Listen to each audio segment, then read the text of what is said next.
Bonjour, merci d'écouter ce podcast. Nous sommes l'église évangélique baptiste La Bonne Nouvelle située à Dijon, au 8B rue Jules Viol. Nous serions heureux de vous y rencontrer un jour et nous vous souhaitons une bonne écoute. Et le 100 000 volts, vous le branchez à la croix, au ciel. C'est lui notre jus, notre joie, voilà. Notre joie de vivre. Merci Seigneur. Et Seigneur, que le Seigneur bénisse cet endroit et permette que ici vous ayez la joie de voir de vraies nouvelles naissances. Que vous ayez plusieurs fois, régulièrement, des baptêmes. Que le Seigneur bénisse cet endroit. Vous bénisse, vous, dans votre témoignage, de X manières différentes, selon le programme, et vous donne la joie de voir les gens vraiment... Les gens ont soif. Dans l'Excèdre, au magasin, à la librairie chrétienne, on voit tout le temps des gens qui rentrent et qui sont perdus. Osons leur dire. Et maintenant, on ferme la pub et on va venir à la Bible. La carte d'identité de Marc. Ce matin, j'aimerais partager. Alors, j'ai oublié mon message à la maison. Merci, Ken. Il m'a imprimé le power. Voilà, on est jeunes retraités. On oublie la moitié. Fais rien. L'évangile de Marc. J'aime beaucoup les biographies, moi. Parce que les biographies bibliques dans la Bible nous permettent de voir que ce sont des hommes et des femmes comme toi et moi, qu'ils ont des problèmes comme toi et moi, qu'ils rament sur différents domaines comme nous. Mais régulièrement, pas tous. Il y a aussi des mauvais témoignages dans la Bible. Mais la Bible reste vraie.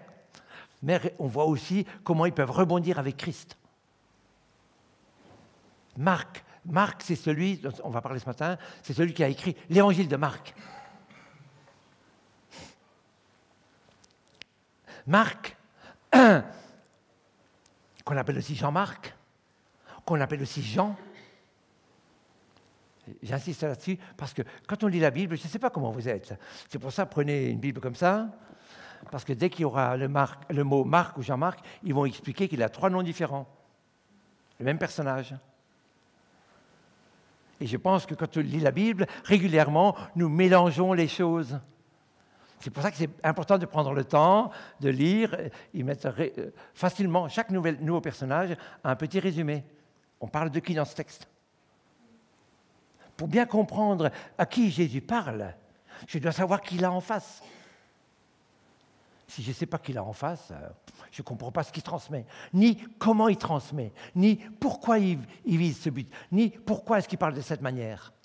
Moi, je veux vraiment savoir chaque fois Jésus à qui il s'adresse pour savoir pourquoi il dit ça. Très bon ça.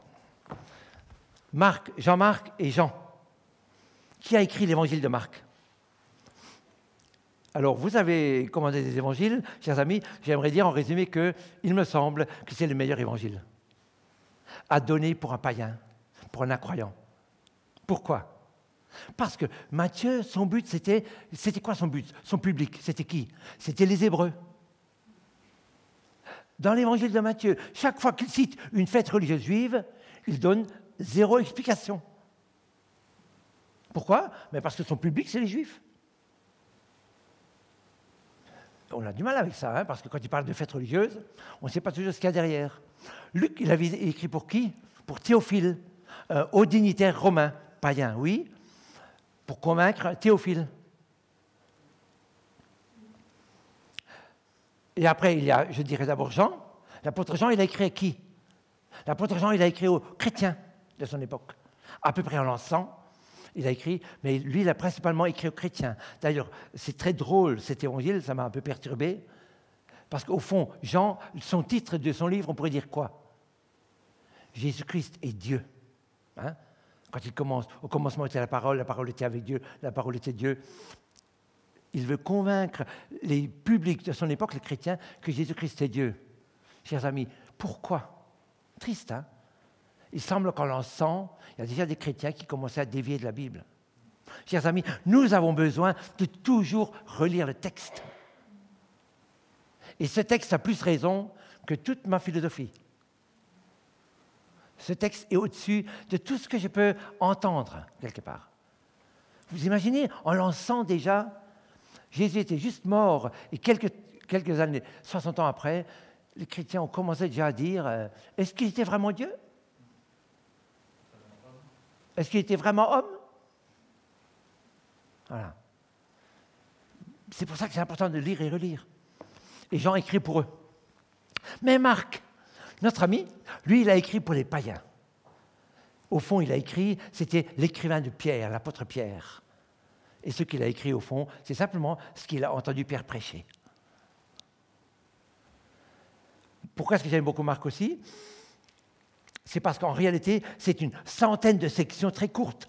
Marc, il écrit de 2 à 5, 6, 8 versets chaque fois. Il donne des sections très courtes. Donc, en très court, vous avez un petit résumé sur quelque chose, sur une histoire que Jésus a accomplie. Facile à lire pour les incroyants.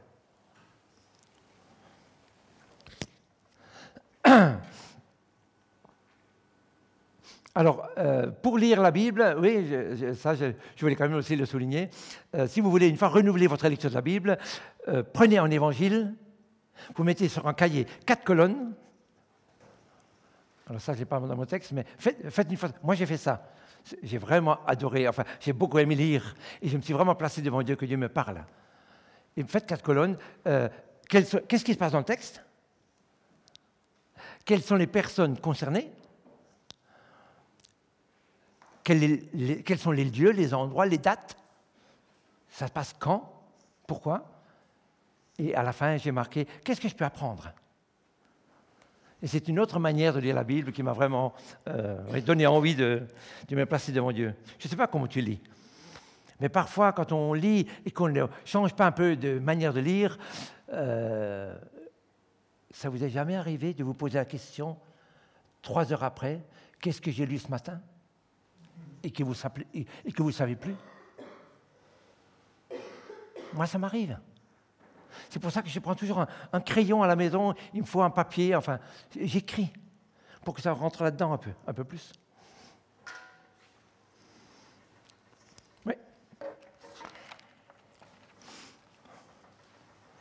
Matthieu, ça on a passé, oui, vas-y. La carte d'identité de Marc.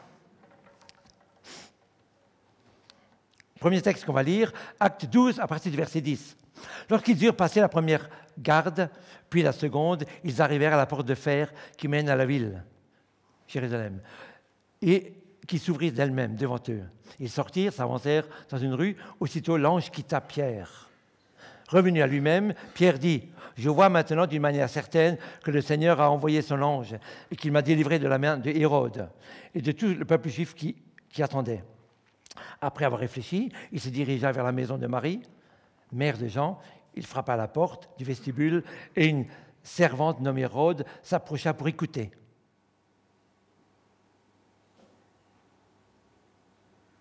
Qu'est-ce qu'on voit dans ce texte sur Marc? Qu'est-ce que nous apprend ce texte sur Marc, sur notre Marc? Beaucoup de choses, vous savez. Vraiment beaucoup de choses. Alors, quel est le contexte de Pierre? Le contexte de Pierre, c'est Étienne venait d'être lapidé. Ils ont mis Pierre en prison pour faire plaisir au peuple, et on pensait aussi le tuer en public. Alors, voilà. Qu'est-ce qu'il y avait dans la tête de Pierre? Voilà, c'était ça. Pierre, il attendait d'être tué en public. Et nous lisons ce texte, Acte 12, à partir du verset 10. Pierre, un ange le fait sortir de prison. Pierre, il va chez qui? L'histoire se passe dans quelle ville? Jérusalem, la capitale, la grande ville, d'accord? Pierre, il sort de prison, il va chez qui?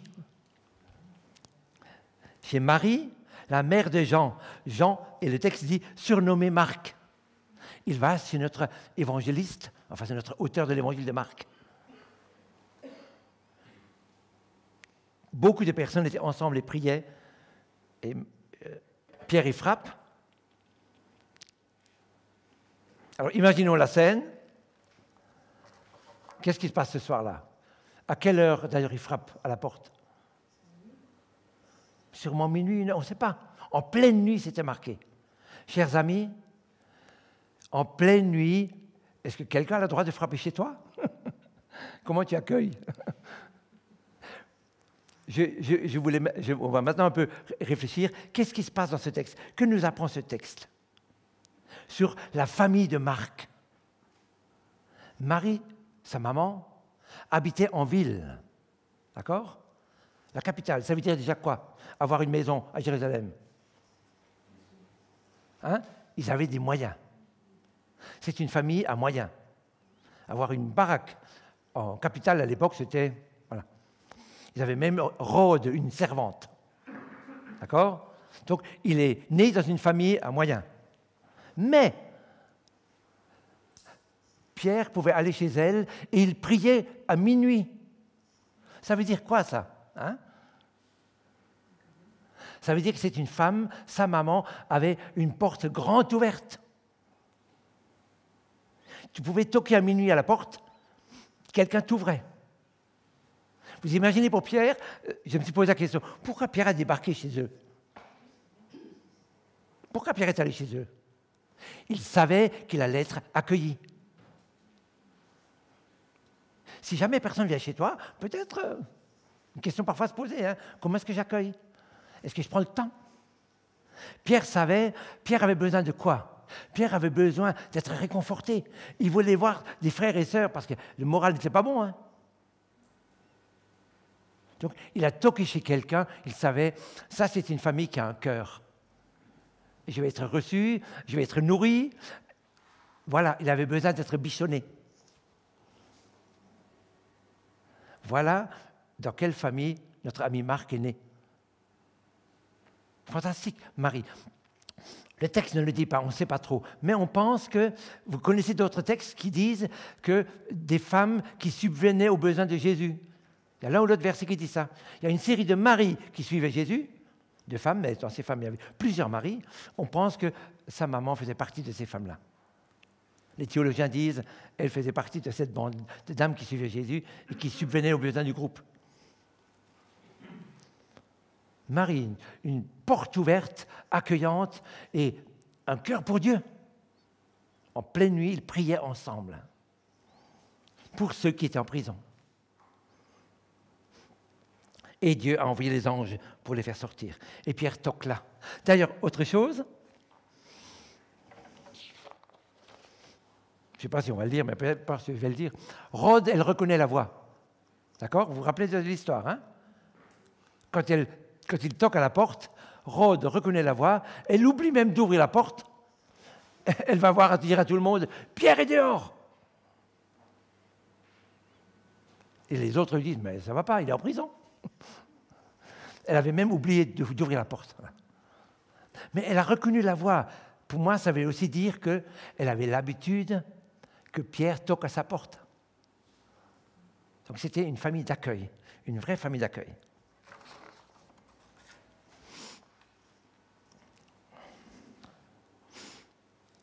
Alors son éducation, son enfance, mais vous pouvez l'imaginer avec tout ce que je viens de raconter maintenant. Famille aisée, mais grande porte ouverte. Sa maman qui faisait partie de la famille.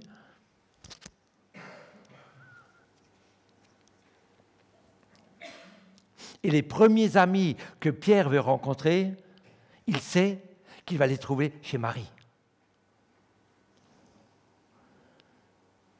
Une famille qui a vraiment la porte ouverte. Alors, on ne parle jamais de Marie, on ne parle jamais de son père. Peut-être qu'elle était veuve, on ne sait pas. Oui. Deuxième point que j'aimerais souligner, c'est son appel au ministère. Hein, on a vu maintenant dans quel tableau il était. Douillet, voilà, il avait tout ce qu'il voulait à la maison presque. Oui. Mais un modèle de maman, un vrai modèle de maman. Maintenant, son appel au ministère. Alors, chers amis, je ne sais pas comment toi tu réfléchis. Vous cherchez des engagements pour l'Église. Alors, je ne sais pas comment tu fais. Tu dis, Seigneur, montre-moi, envoie-moi un ange pour trouver ma place. Pardon? Je vais vous raconter comment ça s'est passé pour lui. Et moi, ça m'a vraiment touché. Nous cherchons tous un appel. Hein. Dieu m'a dit. D'ailleurs, au magasin, quand j'entends ça, plusieurs fois, ça m'est arrivé de poser la question, mais comment Dieu t'a dit? Tu as entendu quelque chose? Il t'a téléphoné?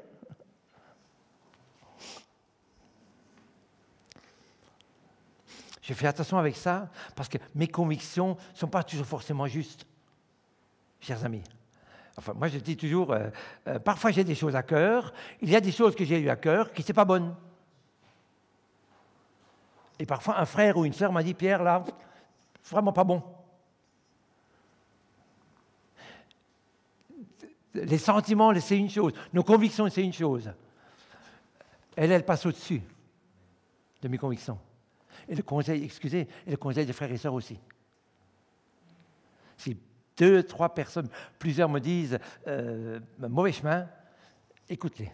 Il ne faut pas écouter tout le monde, mais des gens spirituels qui aiment Dieu, ça vaut la peine de les écouter. Comment est-ce que Marc a été appelé? Acte 12, verset 25. Barnabas et Saul, après s'être acquittés de leur message à Jérusalem, s'en retournèrent de Jérusalem, emmenant avec eux Jean, surnommé Marc. Chers amis, voilà l'appel de Marc. Moi, ça m'intéressait. Hein. Quand je me suis préoccupé de Marc comme ça, je me dis, mais comment est-ce qu'il est rentré dans le ministère? Vous avez vu comment il est rentré? 2 frères l'ont emmené. Tac. Et toi, tu viens avec nous et on a besoin de toi.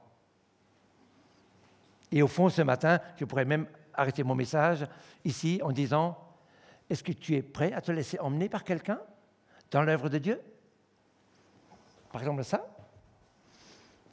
Ou est-ce que je trouve toutes sortes d'excuses?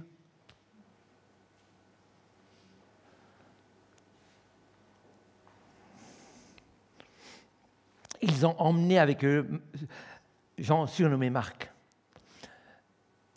Ils ne lui ont pas donné de plan de carrière. Ils ne lui ont pas dit combien il va gagner à la retraite. Hein, on peut vous en parler. Ce n'est pas folichon en France, quand on est pasteur. Mais le Seigneur pourvoit, il est fidèle. J'ai une sœur en Alsace, on a parlé de ça. Pas dans le ministère, mais elle a dit, Pierre, le Seigneur, ils vivent dans une église où il y a aussi des grands moyens. Il y a plusieurs personnes qui ont des grands moyens. Elle a dit, Pierre, le Seigneur pourvoit d'une manière ou d'une autre à chacun. Même, et c'est un couple qui n'a pas beaucoup, hein, je peux vous le dire, un couple qui n'a pas beaucoup dans cette église. Et franchement, ça m'a scotché, cette réponse spirituelle. Le Seigneur pourvoit et donne à chacun ce qu'il faut. Même si moi, je regarde la Mercedes de l'autre.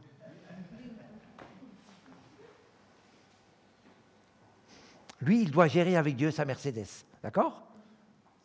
Et chacun de nous, on doit gérer avec Dieu, avec ce que Dieu nous prête.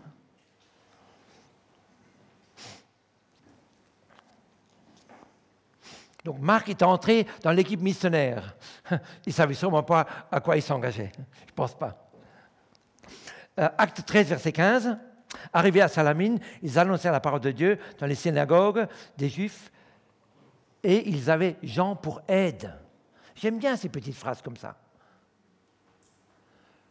Hein? Ils avaient Jean pour aide. C'est Marc, c'est toujours le même personnage, Marc. Ils ont emmené Marc et plusieurs fois, vous verrez dans la Bible, c'était une aide. Excusez, un fils d'une maman très aisée, être surnommé presque boy de service, pas un problème pour Marc. Oui.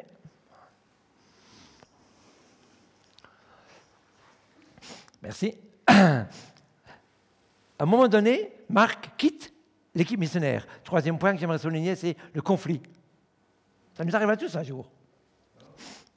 Acte 13, verset 13. Paul et ses compagnons s'étant embarqués à Paphos, se rendirent à Perge en Pamphylie. Jean se séparait d'eux et retourna à Jérusalem. Alors c'est très drôle, hein? J'aurais aimé des commentaires. Pourquoi est-ce qu'il retourne à Jérusalem? Est-ce qu'il avait envie de retourner chez maman? Le texte ne le dit pas. D'ailleurs, même les textes plus tard ne donnent 0 explication. C'est le 2e voyage missionnaire de Paul et de l'équipe, et Marc rentre à la maison. Acte 15, verset 35, Paul et Barnabas demeurèrent à Antioche, enseignant et annonçant avec plusieurs autres la bonne nouvelle de la parole du Seigneur. Plusieurs jours s'écoulèrent après lesquels Paul dit à Barnabas, « Retournons visiter les frères dans toutes les villes où nous avons annoncé la parole du Seigneur, pour voir dans quel état ils sont. » Barnabas voulait emmener Jean, surnommé Marc, mais Paul jugea plus convenable de ne pas prendre avec eux celui qui les avait abandonnés, quittés depuis la Pamphylie, et qui ne les avait point accompagnés dans leurs œuvres. Ce dissentiment fut assez vif pour être cause qu'ils se séparaient l'un de l'autre, et Barnabas, prenant Marc avec lui, s'embarqua pour l'île de Chypre.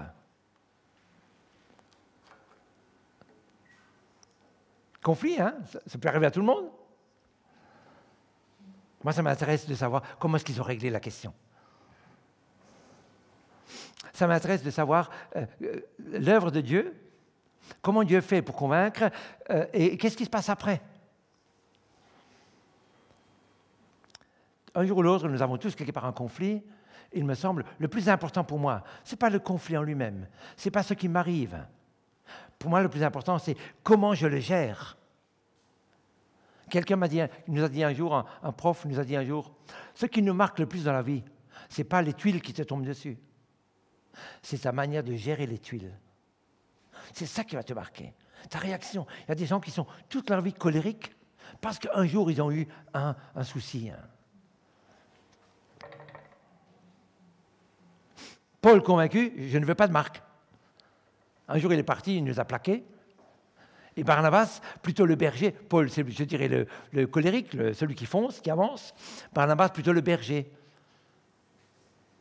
Et Barnabas dit non, il est quand même bon, il aime le Seigneur, on pourrait quand même l'emmener. Et le dissentiment était si fort qu'ils ont fait 2 équipes. Et le texte ne dit pas plus. Mais ont-ils réglé le problème ?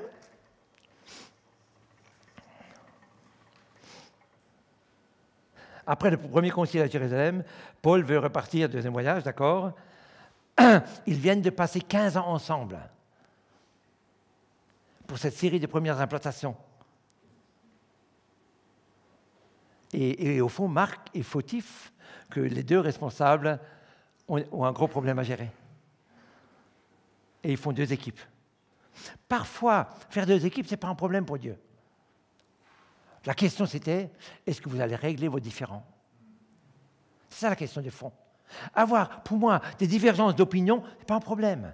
Nous, on fait souvent l'erreur de croire que, puisqu'on a le Saint-Esprit, nous devons tous être uniformes. Nous devons avoir une même pensée. Ce n'est pas vrai, ça, chers amis. J'ai bien aimé Gilson. L'autre jour, on avait une réunion pour l'Excèdre. Et sa manière de voir les différentes dénominations en Besançon, il a dit, au fond, c'est différentes expressions de Dieu. Même si parfois je ne comprends pas. Même si parfois ce n'est pas ma tasse de thé. Je ne fais rien. Est-ce que je peux accepter que Dieu bénisse aussi quelqu'un d'autre qui fait vraiment autrement que moi ?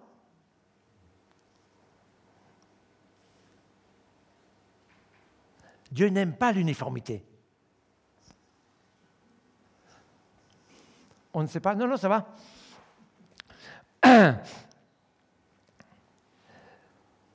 Barnabas croit en Marc, son cousin, il veut lui donner une chance. Alors, on s'est réglé le problème. Je vais faire très court. Acte 15, 40, Paul fit le choix de Silas et il partit recommandé par les frères à la grâce de Dieu. Que dit cette phrase ? Il est parti recommandé par les frères à la grâce de Dieu. Je pense qu'ils ont réglé le problème parce que l'Église a pu les envoyer. Oui ?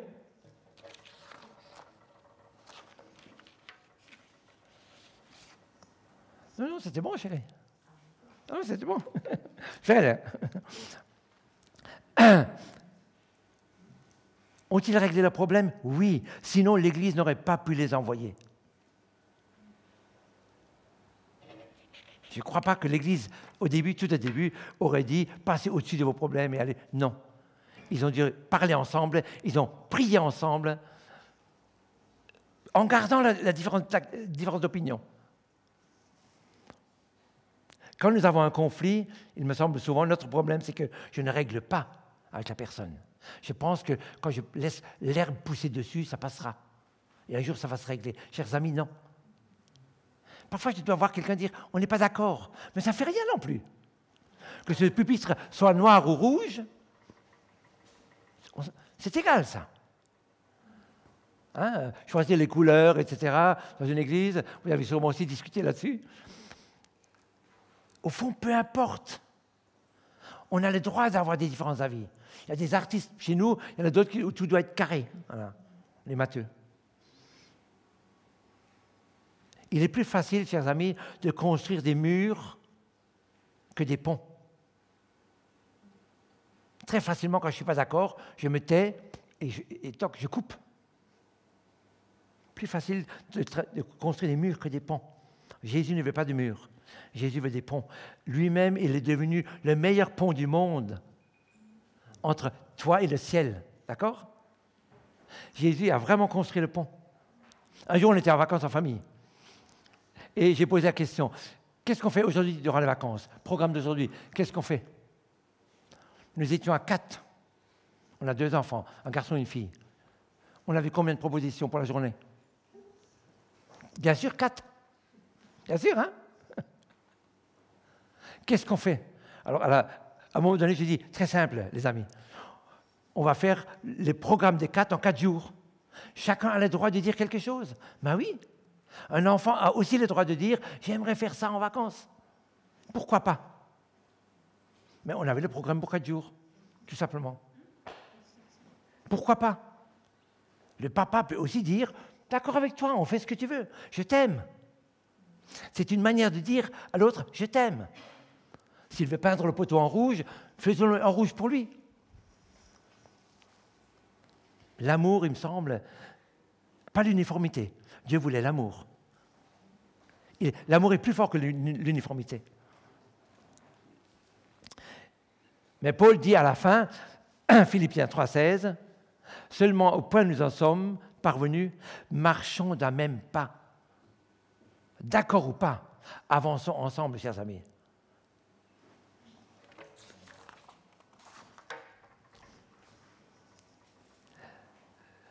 Quand j'ai mon cœur au service de Dieu, Dieu peut, chers amis, vraiment nous bénir, vraiment nous utiliser. Notre ami Marc est au service de Pierre. Alors on ne sait pas comment, le texte ne le dit pas, on ne sait pas comment, mais Marc est devenu serviteur de Pierre à Rome. Et au fond, changé d'équipe. Il est allé à Jérusalem, il est avec Barnabas, et on ne sait pas comment, mais il est reparti avec Pierre. Et l'apôtre Pierre dit dans 1 Pierre, « Marc, mon fils spirituel. » Ce qui me touche, c'est que Marc, même qu'il est retourné à Jérusalem, il veut rendre service. Et il se rend à nouveau utile avec quelqu'un d'autre qui veut l'emmener. Alors, quand il écrit Babylone ou Rome, certains théologiens disent c'est Rome, et d'autres disent c'est la ville de Babylone. Peu importe. Il était l'écrivain de Pierre. Et les théologiens sont tous d'accord pour dire que, en réalité, l'évangile de Marc est né de quelle manière? Mais Pierre est décédé à Rome, ou à Babylone, peu importe. Mais Pierre est décédé, et les chrétiens sur place ont dit, il faut que tu écrives ce qu'il nous a raconté. Tout ce qu'il nous a raconté sur Jésus, tu dois l'écrire. Et il semble que c'est comme ça qu'est né l'évangile de Marc.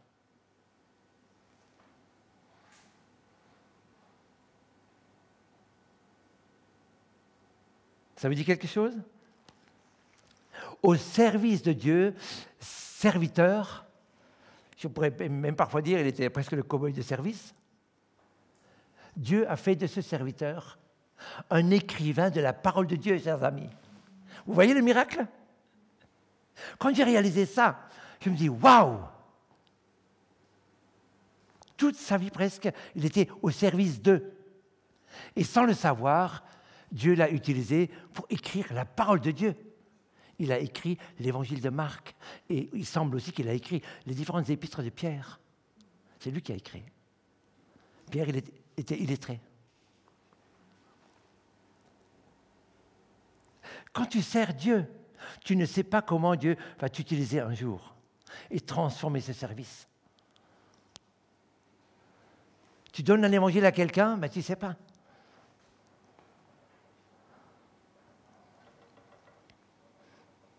Pour moi, c'est miraculeux. Franchement miraculeux. Le serviteur qui devient auteur de la parole de Dieu, écrivain de la parole de Dieu. Et le dernier, oui, le 5, merci. Et on ne sait pas trop non plus comment. Quand Pierre est décédé, en tout cas, à un moment donné, Marc est retourné dans l'équipe de Paul. Le texte n'explique pas trop, mais les épîtres que Paul a écrits, plusieurs fois il cite Marc, et c'est le même Marc. Colossiens 4,10, Aristarque, mon compagnon de captivité, vous salue, ainsi que Marc, le cousin de Barnabas, au sujet duquel vous avez reçu les ordres, s'il va chez vous, accueillez-le. 2 Timothée 4,11, Luc seul est avec moi, prends Marc et amène-le avec toi, car il m'est utile pour le ministère. Encore une fois, on ne dit pas Marc, le grand théologien. Chers amis, franchement, Marc, je trouve extraordinaire, parce qu'il aurait pu dire à Paul, je ne suis pas larbin maintenant. Maintenant, je suis écrivain de la parole de Dieu. Malgré son titre, enfin, la manière dont Dieu l'a utilisé, il accepte que Paul écrive de lui, il m'est utile pour le ministère. Même quand Dieu m'a utilisé pour une grande bénédiction, est-ce que je veux encore être serviteur? Ou est-ce que je suis devenu maître? Vous comprenez ce que je veux dire, Gardez cette attitude de serviteur, quoi qu'il advienne. On est parti maintenant en retraite. Au fond, est-ce que la retraite est biblique? Question, un petit pamphlet qui est sorti, un petit écrit qui est sorti sur la retraite. Non, chers amis, non. Avec le Seigneur, en réalité, tu n'es jamais en retraite. On reste dans le même ministère de Dieu. Quoi que tu fasses. Bien sûr, avec nos limites, mais quoi que tu fasses. Moi, ça m'a touché quand j'ai réalisé que Marc, qui était franchement bras droit de Pierre, l'apôtre Pierre, accepte de redevenir, il est utile pour moi. Emmène-le. Et chers amis, jusqu'à la fin, vous pouvez lire tout le Nouveau Testament, je l'ai fait, j'ai vraiment cherché, je voulais comprendre Marc, mais jusqu'à la fin, ce qui est écrit de Marc, faramineux. Dieu l'utilise d'une manière, et à un moment donné, écrivain, il est avec Pierre, il semble à Rome, et après il accepte, d'accord, je suis à nouveau serviteur, je continue.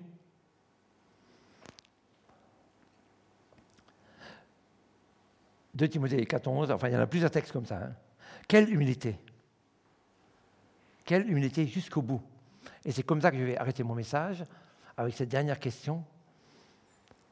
Cher ami, est-ce que je suis serviteur à l'œuvre de Dieu?